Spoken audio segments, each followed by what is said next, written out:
नमस्कार के न्यूज के खास कार्यक्रम स्पेशल रिपोर्ट में आपका स्वागत है। मैं हूं मनोज मानस और आज हम सबसे पहले बात करेंगे महाराज यानी सीएम योगी आदित्यनाथ का एक बेहद कोमल और मानवीय रूप की। तो वहीं केंद्र सरकार ने महिला आरक्षण कानून को लेकर महत्वपूर्ण कदम उठाने की तैयारी की है। वहीं दूसरी तरफ परसीमन ने उत्तर और दक्षिण भारत के बीच एक नया सियासी संग्राम छेड़ दिया है। उसकी बात करेंगे और चलते चलते संसद से देहरादून तक नारी शक्ति की गूंज की हम बात करेंगे। तो चलिए अब चलते हैं खबरों के विस्तार में। तो स्पेशल रिपोर्ट में पहली अहम रिपोर्ट का रुख करेंगे। अक्सर हम उत्तर प्रदेश के मुख्यमंत्री यानी योगी आदित्यनाथ जी को एक सख्त प्रशासक, बुलडोजर बाबा और कड़े फैसले लेने वाले नेता के तौर पर देखते हैं, लेकिन आज गोरखपुर के जनता दर्शन से एक ऐसी तस्वीर सामने आई जिसने हर किसी का दिल जीत लिया। आज महाराज यानी सीएम योगी आदित्यनाथ का एक बेहद कोमल और मानवीय रूप देखने को मिला है। इस खास रिपोर्ट में देखें। जनता दर्शन में भावुक हुए सीएम योगी। जब महिला की दास्तां सुन नम हो गई महाराज की आंखें। पीड़ित महिला की पीड़ा देख भर आया सीएम योगी का गला। सीएम ने कहा बच्चे के इलाज में बाधा नहीं आने देंगे। मुख्यमंत्री योगी आदित्यनाथ ने एक बार फिर साफ किया कि पैसे की वजह से प्रदेश में किसी का भी इलाज नहीं रुकेगा। सीएम योगी ने ये बातें गोरखपुर के गोरखनाथ मंदिर में गुरुवार को आयोजित जनता दर्शन में कही। दरअसल श्रावस्ती से आई एक महिला ने गंभीर बीमारी से पीड़ित बच्चे के इलाज में मदद के लिए गुहार लगाई, जिस पर सीएम योगी भावुक हो गए। सीएम योगी ने महिला से आयुष्मान कार्ड के बारे में पूछा। नहीं होने का जवाब मिलने पर मुख्यमंत्री ने आश्वासन देते हुए कहा कि बच्चे के इलाज में कोई भी बाधा नहीं आने देंगे। आयुष्मान कार्ड बनवाएंगे और विवेकाधीन कोच से भी बच्चे के इलाज में आर्थिक सहायता देंगे। इस दौरान 200 लोगों की समस्याओं का सीएम योगी ने समाधान किया। ये कहाँ बच्चा है? ये क्या हो गया इनको? कहाँ उपचार करवा रहे हैं? लखनऊ में आयुष्मान का कार्ड नहीं लग रहा है। इसमें आयुष्मान का कार्ड नहीं बना है, हम बनवाते हैं, पूरा मत। ये वहाँ श्रावस्ती के टीम को बोलो इनका कार्ड बनाओ, नहीं तो इसका एस्टिमेट बनवा के दे दो, हम इसको सहयोग कराएंगे। उनको बोलो इसको पहुँचाना दे दें, मुख्यमंत्री कार्यालय में दे दें। स्कूल पढ़ता है, मिल जाएगा, खबरा मत हो जाएगा।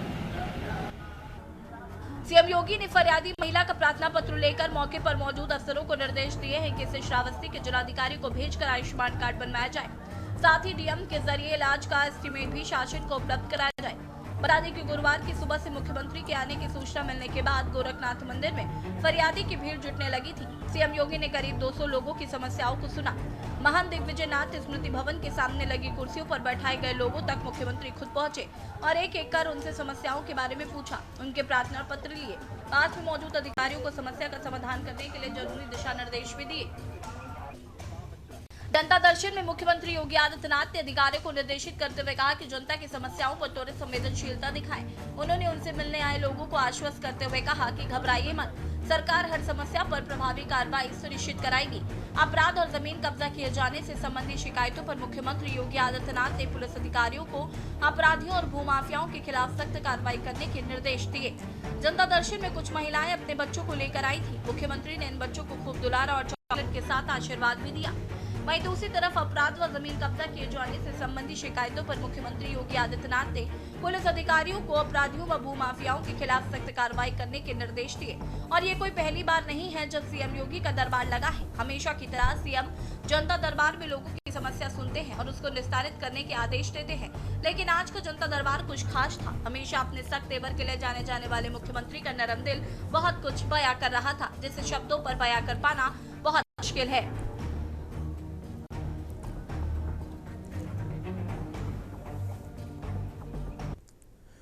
स्पेशल रिपोर्ट में अब बात अगली अहम रिपोर्ट की करेंगे। देश की राजनीति में महिलाओं की भागीदारी बढ़ाने को लेकर एक बार फिर हलचल तेज हो गई है। केंद्र सरकार ने महिला आरक्षण कानून को लेकर महत्वपूर्ण कदम उठाने की तैयारी की है। चर्चा में संसद के विशेष सत्र में महिला आरक्षण से जुड़े कानून में संशोधन किया गया है ताकि संसद और विधानसभाओं में महिलाओं को 33% प्रतिनिधित्व देने की दिशा में प्रक्रिया को आगे बढ़ाया जा सके। इस संभावित कदम को लेकर न केवल सत्तारूढ़ दल बल्कि विपक्षी दलों से जुड़ी महिला नेताओं की भी सकारात्मक प्रतिक्रियाएं सामने आई हैं। संसद के विस्तारित बजट सत्र का 3 दिनों का विशेष अधिवेशन आज से शुरू हुआ। इस विशेष सत्र में नारी शक्ति वंदन अधिनियम में संशोधन पर फोकस किया गया। सरकार द्वारा प्रस्तावित संविधान के 131वें संशोधन विधेयक 2026 को पेश करने की तैयारी पूरी कर ली गई है। इसके तहत लोकसभा सीटों की संख्या बढ़कर 850 की जाएगी और 2026 से पहले की जनगणना के आधार पर परिसीमन की अनुमति दी जाएगी। आपको बता दें कि केंद्र सरकार ने 16, 17 और 18 अप्रैल को 3 दिवसीय संसद का विशेष सत्र बुलाया है। राजनीतिक हलकों में इस बात की चर्चा है कि इस विशेष सत्र में महिला आरक्षण से जुड़े संशोधित अधिनियम को लेने से महिलाओं की भूमिका को और सशक्त किया जा सकेगा। ये रिपोर्ट देखें। महिलाओं को राजनीति में सम्मानजनक हिस्सेदारी देने के लिए मोदी सरकार 2023 में लाए गए कानून को संशोधित करने जा रही है। खास बात यह है कि देश भर की तरह उत्तराखंड में भी महिलाओं की नजर अब संसद के विशेष सत्र पर है, जहां महिला आरक्षण को लेकर नए संशोधित कानून के आने की उम्मीद है। देश की राजनीति में महिलाओं की भागीदारी बढ़ाने को लेकर एक बार फिर हलचल तेज हो गई है। केंद्र सरकार महिला आरक्षण कानून को लेकर महत्वपूर्ण कदम उठा रही है। चर्चा है कि संसद के विशेष सत्र में महिला आरक्षण से जुड़े कानून में संशोधन होने से इसका बड़ा लाभ प्रदेश की महिलाओं को सीधे तौर पर मिलेगा। साथ ही 2 दिन पहले दिल्ली देहरादून एक्सप्रेसवे के उद्घाटन के दौरान प्रधानमंत्री मोदी द्वारा भी महिला आरक्षण बिल को लेकर प्रदेश की जनता को संबोधित किया था। देश भर की बहनों बेटियों को भी विशेष संदेश देना चाहता हूं। विकसित भारत के निर्माण में आपकी बहुत बड़ी भूमिका है।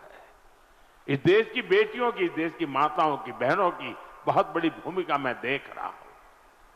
और बहनों बेटियों की सुविधा, सुरक्षा और लोकतंत्र में भागीदारी, ये डबल इंजन सरकार की बहुत बड़ी प्राथमिकता है। आप अभी देख रहे हैं कि दुनिया में कितना बड़ा संकट आया है। इसे दुनिया के विकसित देशों में भी कितना हाहाकार मचा है। ऐसी मुश्किल हालत में भी सरकार का निरंतर प्रयास है कि हमारी बहनों को कम से कम परेशानी हो। साथियों, बहनों बेटियों की भागीदारी का एक और महत्वपूर्ण पड़ाव अब देश के सामने है। 4 दशकों के इंतजार के बाद संसद ने नारी शक्ति वंदन अधिनियम पारित किया था। इससे विधानसभा और लोकसभा में महिलाओं के लिए 33% आरक्षण तय हो गया। सभी दलों ने आगे आकर इस महत्वपूर्ण कानून को समर्थन दिया। अब महिलाओं को ये जो हक मिला है ना, इस हक को लागू करने में देर नहीं होनी चाहिए। सबसे पहले तो नारी शक्ति वंदन अधिनियम 2023 माननीय प्रधानमंत्री जी का मैं आभार व्यक्त करती हूँ।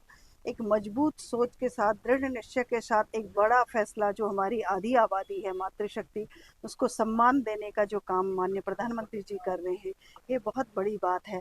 और अभी 16 अप्रैल से लेकर 18 अप्रैल तक विशेष सत्र बुलाया गया है। इसमें मंथन होगा और निश्चित ही पूरे देश की जो महिलाएं हैं, वो पहले उनके लिए नीति बनाई जाती थी, आज वो नीति निर्माता स्वयं बनेंगी। वो स्वयं सदन में पहुंचकर अपनी बात को मजबूती से रखेंगी। भाजपा देश में क्या करेगी? देखिए, जिस प्रकार से प्रधानमंत्री जी द्वारा, मैं कहूँगी कि और भारतीय जनता पार्टी द्वारा और केंद्र के द्वारा नारी शक्ति वंदन अधिनियम बिल पास किया गया 2023 में, और वो अब लागू करने की बात है कि अब लागू कैसे होगा। तो लागू करने के लिए कुछ अमेंडमेंट्स हैं जो हमें करने पड़ेंगे कई जगह। तो उसके लिए विशेष सत्र बुलाया गया है पार्लियामेंट का, वो राष्ट्रपति जी द्वारा बुलाया गया है 16, 17, 18 को। अब इस विशेष सत्र में महिलाओं को एक बड़ा परिवर्तन, और जिस प्रकार की, मैं कहूँगी कि एक ऐसे निर्णय हमारी सरकार, हमारे प्रधानमंत्री, मैं कहूँगी, करने जा रहे हैं जो कि हमारे लिए ऐतिहासिक रहने वाला है। और ऐतिहासिक ऐसा है क्योंकि कभी किसी ने सोचा नहीं कि पार्लियामेंट तक जाना इतना आसान हो सकता है महिलाओं के लिए, क्योंकि वहाँ प्रतिनिधित्व करना, हम महिलाओं का वहाँ तक पहुँचना बेहद मुश्किल है। तो पंचायतों में फिर भी आज 33% से लेके 50% तक का आरक्षण देश भर में है। तो उस पंचायत के आरक्षण के बाद पंचायत से लेकर अब पार्लियामेंट तक अपना नीति निर्धारण स्वयं महिलाएं कर सकेंगी। नारी शक्ति, बिल्कुल नारी शक्ति वंदन जो अधिनियम है वो आप लेके बिल आ रहे हैं, उस पर डिस्कशन भी होना चाहिए। स्वागत योग्य तब होगा जबकि आपने जब लोकसभा चुनाव से पहले ये कहा था कि आप 33% आरक्षण देंगे, तो उसी वक्त आपको जनगणना आपने क्यों नहीं शुरू की? उसके एक साल बाद आपको याद आ रही है नारी शक्ति वंदन। तो इसके पीछे कोई ना कोई कारण जरूर है कि सरकार इतनी जल्दबाजी कर रही है। पहली बात, आप जनगणना करवाइए, जनगणना के बाद आप परिसीमन करवाइए, क्योंकि जो है पॉपुलेशन बढ़ी हुई है 2011 की जनगणना के बाद से। और जो भी पार्टीज हैं, जिन पार्टीज का जो भी इशू है, उन इशू को सुनना चाहिए, क्योंकि लोकतंत्र की खूबसूरती ही यही है कि आप सदन में चर्चा करें। जहां एक और नारी शक्ति वंदन संशोधित बिल को आज संसद में पेश किया जा रहा है और इस बिल को लेकर महिलाओं में खुशी की लहर है। भाजपा महिला मोर्चा की कार्यकर्ताओं का मानना है कि प्रधानमंत्री नरेंद्र मोदी का ये कदम केवल एक राजनीतिक निर्णय नहीं, बल्कि नारी शक्ति को राष्ट्र निर्माण की मुख्य धारा में लाने का संकल्प है। ये निर्णय भारत की लोकतांत्रिक यात्रा में एक ऐतिहासिक मोड़ है, जो महिलाओं की निर्णायक भूमिका में लाएगा। साथ ही 543 से 850 सीटों तक के विस्तार और लगभग 280 से लेकर 283 सीटें महिलाओं के पास होने से संसद की कार्यशैली और संवेदनशीलता में सकारात्मक बदलाव भी आएगा। वहीं इस बिल को लेकर अन्य दलों ने समर्थन भी किया है, लेकिन परिसीमन को लेकर कोई भी विपक्षी राजनीतिक दल साफ शब्दों में कहने से कतराता नजर आ रहा है। सर्वप्रथम तो मैं स्पष्ट कर देना चाहती हूँ कि उत्तराखंड क्रांति दल महिलाओं की राजनीति में बराबर भागीदारी की पक्षधर है। जहां तक बात है नारी शक्ति वंदना अधिनियम, ये सरकार का स्वागत योग्य कदम है और इसमें राजनीति में महिलाओं की भागीदारी बढ़ेगी, जिससे जो पॉलिटिक्स है वो हार्ड पॉलिटिक्स से सोशल पॉलिटिक्स की ओर ट्रांसफर होगी। और लेकिन इसकी स्पष्ट समय सीमा तय न होने के कारण इस पर कई गंभीर सवाल भी पैदा होते हैं कि वाकई सरकार महिला सशक्तिकरण की बात कर रही है या फिर ये भी एक चुनावी जुमले की तरह है। मैं ये स्पष्ट कर दूं कि ये जो महिला आरक्षण की बात है, ये जो मुद्दा है, ये कांग्रेस पार्टी का ब्रेन चाइल्ड है। श्रीमती सोनिया गांधी जी हमेशा से चाहती थी कि सदनों में जो आधी आबादी है उनको प्रतिनिधित्व मिले, लेकिन यूपीए सरकार में एक सदन से पारित होने के बाद दूसरे सदन में जाकर ये अटक गया, क्योंकि हमारे पास बहुमत नहीं था। ऐसे में भारतीय जनता पार्टी ने कांग्रेस पार्टी से इस मुद्दे को छीना, लेकिन 2023 से केवल गाजर लटकाने के अलावा और कोई काम इस दिशा में नहीं किया जा रहा है। देखिए, इतिहास तो लिखा ही जा रहा है और हम आभार भी व्यक्त करते हैं अपने माननीय मोदी जी का। और खुशी की सीमा आप तय ही नहीं कर सकते हैं, क्योंकि हम जब भी इस नाम को सुन रहे हैं शक्तिवंदन, तो स्वयं ही हमारे मुंह पे एक मुस्कुराहट आ रही है।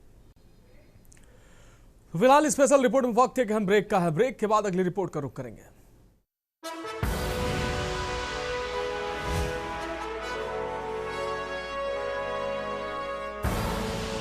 आप देख रहे हैं के न्यूज, खबरों का सारथी। ब्रेक के बाद स्पेशल रिपोर्ट में एक बार फिर से आपका स्वागत है। अब बात करते हैं अगली अहम रिपोर्ट की। देश की सियासत में आज एक ऐसी हलचल है जिसने उत्तर से लेकर दक्षिण तक की राजनीतिक धड़कनें बढ़ा दी हैं। केंद्र सरकार ने 16 से 18 अप्रैल के विशेष सत्र के लिए 3 ऐसे ड्राफ्ट बिल तैयार किए हैं जो आजाद भारत के इतिहास में संसद की सबसे बड़ी सर्जरी साबित हो सकते हैं। क्या 543 सीटों वाली लोकसभा अब 850 सीटों की होने जा रही है? क्या 1971 से चला आ रहा सीटों का फ्रीज अब हटने वाला है? सरकार के इस कदम से एक तरफ महिलाओं को 33% आरक्षण मिलने का रास्ता साफ होता दिख रहा है, तो वहीं दूसरी तरफ परसीमन ने उत्तर और दक्षिण भारत के बीच एक नया सियासी संग्राम छेड़ दिया है। विपक्ष इसे सरकार का मास्टर स्ट्रोक कह रहा है, तो विश्लेषक इसे भारत के लोकतांत्रिक ढांचे का सबसे बड़ा बदलाव मान रहे हैं। ये रिपोर्ट देखिए। देश की सियासत में एक बार फिर बड़ी हलचल है। केंद्र सरकार ने 16 से 18 अप्रैल के विशेष सत्र के लिए 3 ऐसे ड्राफ्ट बिल तैयार किए हैं जो भारत के लोकतांत्रिक ढांचे की तस्वीर बदल सकते हैं। लोकसभा सीटों का 850 तक बढ़ना और महिला आरक्षण का लागू होना क्या है, इन विधेयकों का पूरा खाका आपको बताते हैं। 3 महत्वपूर्ण विधेयक 2026 संविधान 131वां संशोधन विधेयक 2026 लोकसभा सीटों की संख्या और महिला आरक्षण पर केंद्रित, परिसीमन विधेयक 2026 सीटों के पुनर्निर्धारण की प्रक्रिया, केंद्र शासित कानून संशोधन विधेयक 2026 यूटीएस में विधायी बदलाव के लिए। प्रस्तावित बिल के अनुसार लोकसभा सीटों की संख्या 543 से बढ़ाकर अधिकतम 850 की जा सकती है। इनमें 815 सीटें राज्यों से और 35 सीटें केंद्र शासित प्रदेशों से होंगी। 1971 की जनगणना के आधार पर सीटों की संख्या पर जो फ्रीज लगा था, उसे हटाने के लिए अनुच्छेद 81 में संशोधन का प्रस्ताव है। वहीं लोकसभा में महिला आरक्षण बिल को लेकर प्रधानमंत्री मोदी ने क्या कुछ कहा, आपको दिखाते हैं। हम सब भाग्यवान हैं कि हमें ऐसे महत्वपूर्ण और देश की आधी आबादी को इस राष्ट्र निर्माण की नीति निर्धारण प्रक्रिया में हिस्सेदार बनाने का सौभाग्य मिल रहा है।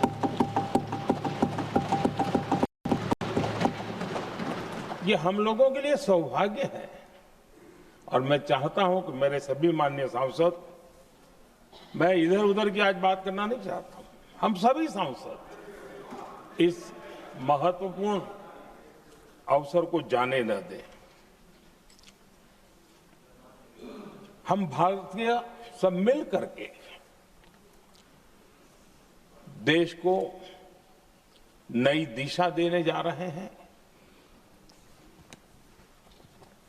हमारी शासन व्यवस्था को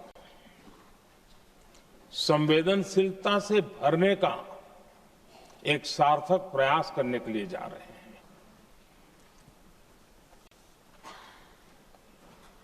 और मुझे विश्वास है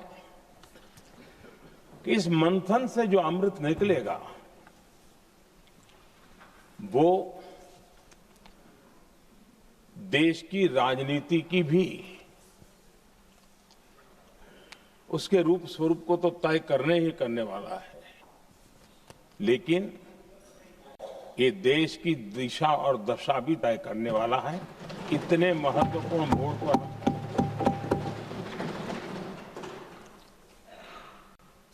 आदरणीय अध्यक्ष जी, 21वीं सदी में भारत एक नए आत्मविश्वास के साथ आगे बढ़ रहा है। विश्व में भी आज भारत की स्वीकृति हम सब महसूस कर रहे हैं और ये हम सबके लिए गौरव का पल है। एक समय हमारे पास आया है और इस समय को हमने एक विकसित भारत के संकल्प के साथ जोड़ा है। और मैं पक्का मानता हूं कि विकसित भारत का मतलब केवल उत्तम प्रकार के रेल, रास्ते, इंफ्रास्ट्रक्चर या कुछ आर्थिक प्रगति के आंकड़े, सिर्फ इतने से ही विकसित भारत की सीमित कल्पना वाले हम लोग नहीं हैं।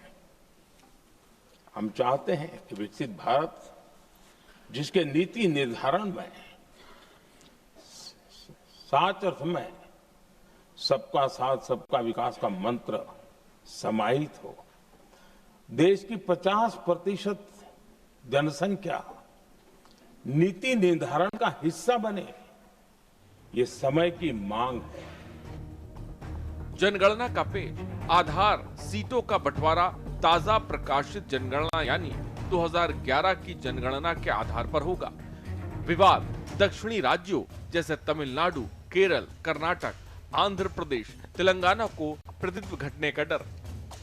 दान के लिए रखा जा सकता है। वहीं दूसरी तरफ भारत में संसदीय सीटों का आधार जनसंख्या रहा है। दक्षिण राज्यों में परिवार नियोजन और जनसंख्या नियंत्रण में उत्तर भारतीय राज्यों जैसे यूपी, बिहार के मुकाबले बेहतर प्रदर्शन किया। अब उन्हें डर है कि उनकी कम आबादी उनके राजनीतिक प्रभाव को कम कर देगी। राजनीतिक विशेषज्ञ मानते हैं कि प्रगतिशील नीतियों का इनाम मिलने के बजाय उन्हें संसद में एक कम सीटें मिलने का नुकसान उठाना पड़ सकता है। 2023 के नारी शक्ति वंदन अधिनियम को अब जमीन पर उतारने की तैयारी है। लोकसभा और विधानसभाओं में 33% सीटें महिलाओं के लिए आरक्षित होंगी। आरक्षण का आधार भी 2011 की जनगणना ही होगी। यह आरक्षण 15 साल के लिए होगा, जिसे बाद में बढ़ाया जा सकेगा। संसद में महिलाओं की मौजूदा स्थिति: लोकसभा में 78 सीटें 14%, राज्यसभा 42 18%, वैश्विक औसत 27.2%। वहीं दूसरी तरफ इस मामले पर सियासत भी तेज है। विपक्ष ने सरकार की मंशा पर सवाल उठाए हैं। विपक्ष का कहना है कि सरकार ने अचानक यूटर्न लिया है। पहले कहा गया था कि नई जनगणना के बाद आरक्षण लागू होगा, लेकिन अब इसे 2011 के आंकड़ों से जोड़ा जा रहा है। विशेषज्ञों का मानना है कि आगामी राज्य चुनाव में महिला वोटरों को लुभाने के लिए बीजेपी का मास्टर स्ट्रोक है। समाजवादी पार्टी महिला आरक्षण के पक्ष में है और समाजवादी पार्टी का इतिहास रहा है कि हम लोगों ने हमेशा महिलाओं को आगे बढ़ाने के लिए काम किया है। हमारे नेता जिनकी विचारधारा पे हम लोग आगे बढ़ रहे हैं, डॉक्टर राम मनोहर लोहिया, उन्होंने हमेशा जेंडर जस्टिस और सोशल जस्टिस की बात की है। हम समाजवादी लोग जेंडर जस्टिस और सोशल जस्टिस के पक्ष में हैं और महिलाओं का आरक्षण 33% हो उसके भी पक्ष में हम लोग बोल रहे हैं। और ये लड़ाई हमारी निरंतर चल रही है और कहीं न कहीं आरक्षण हमारी पीढ़ी के आह्वान को और मजबूत कर रहा है। लेकिन जिस तरह की बातें हमें सुनने को मिल रही हैं, अब भारतीय जनता पार्टी नारी को नारा बनाने की कोशिश कर रही है। भारतीय जनता पार्टी इस आरक्षण को लेकर के भाजपा अपना नारी का नारा बनाना चाहती है और बदलने की कोशिश कर रही है। जिन्होंने नारी को अपने संगठन में नहीं रखा, उनके मान सम्मान के लिए कैसे रखेंगे?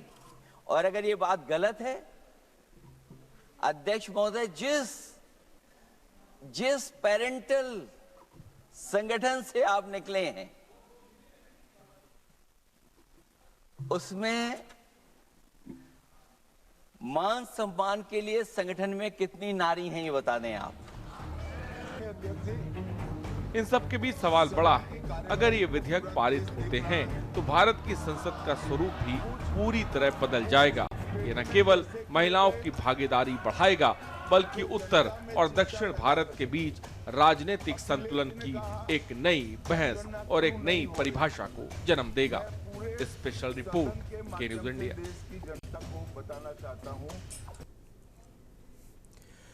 तो स्पेशल रिपोर्ट में अब अगली रिपोर्ट का रुख करेंगे। मुख्यमंत्री धामी ने देहरादून से हुंकार भरते हुए कहा कि प्रधानमंत्री मोदी की दूरगामी सोच का ही नतीजा है कि आज महिलाएं राजनीति के शिखर तक पहुंचने के लिए तैयार हैं। धामी का मानना है कि यह बिल सिर्फ आरक्षण नहीं बल्कि महिलाओं की निर्णय लेने की क्षमता पर राष्ट्र का भरोसा है। लेकिन इस मुद्दे पर छिड़ी राजनीति को लेकर भी मुख्यमंत्री ने कहा अपना रुख जो है वो स्पष्ट किया। उन्होंने उन लोगों पर निशाना साधा जो सरकार के हर अच्छे कदम में भी कमियां निकालते नजर आते हैं। सीएम धामी ने स्पष्ट किया कि चाहे वह उत्तर भारत हो या दक्षिण भारत, केंद्र सरकार के लिए पूरा देश एक समान है और इसका उद्देश्य है केवल संतुलित विकास। ये रिपोर्ट देखिए। उत्तराखंड की राजधानी देहरादून से नारी शक्ति वंदन बिल को लेकर बड़ी राजनीतिक प्रतिक्रिया सामने आई। संसद में इस महत्वपूर्ण बिल पर चर्चा के लिए विशेष सत्र आयोजित किया गया है, जिसमें महिला सशक्तिकरण से जुड़े प्रावधानों पर विस्तृत बहस चल रही है। इसी बीच उत्तराखंड के मुख्यमंत्री पुष्कर सिंह धामी ने इस बिल का जोरदार समर्थन करते हुए इसे देश की महिलाओं के लिए मील का पत्थर बताया है।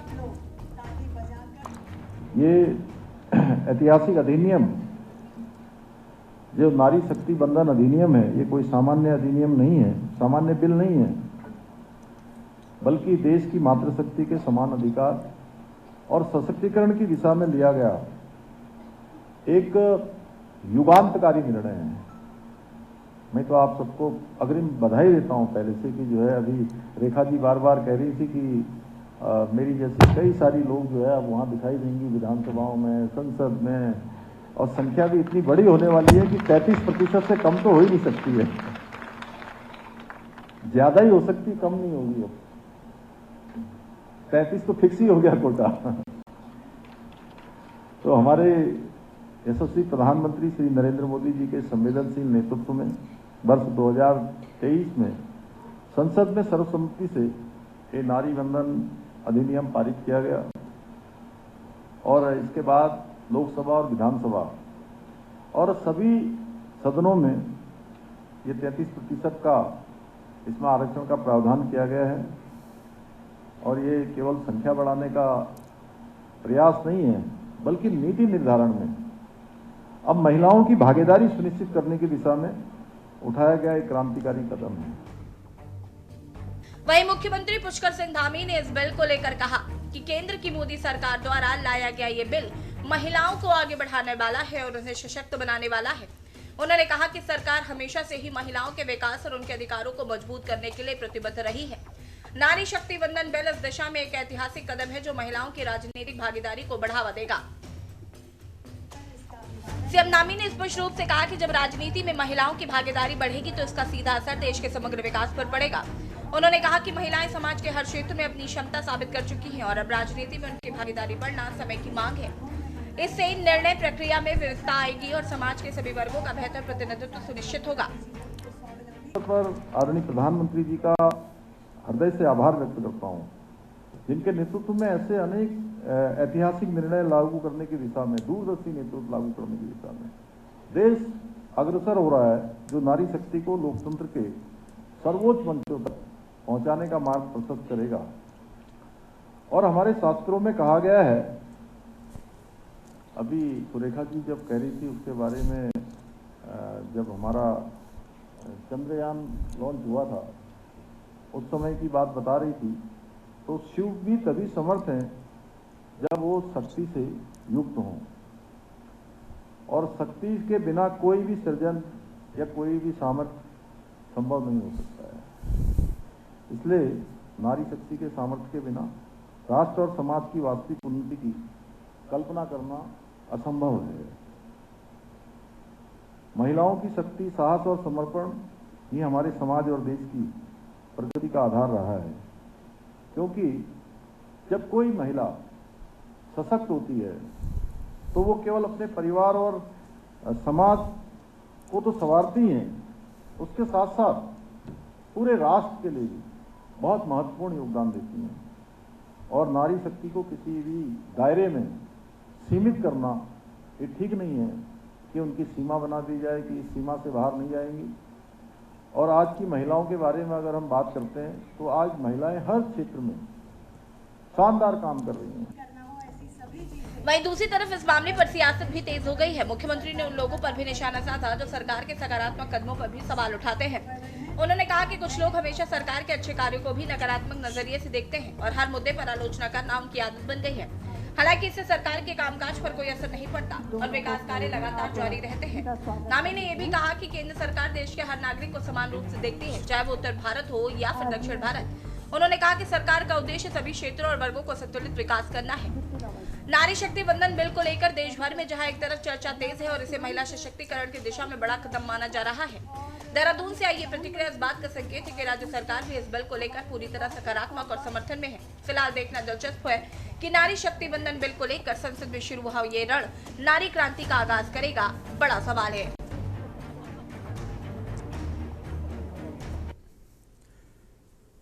तो फिलहाल स्पेशल रिपोर्ट में अभी के लिए मेरे साथ इतना ही। मुझे दीजिए इजाजत और आप देखते रहिए के न्यूज इंडिया। आप देख रहे हैं के न्यूज, खबरों का सारथी।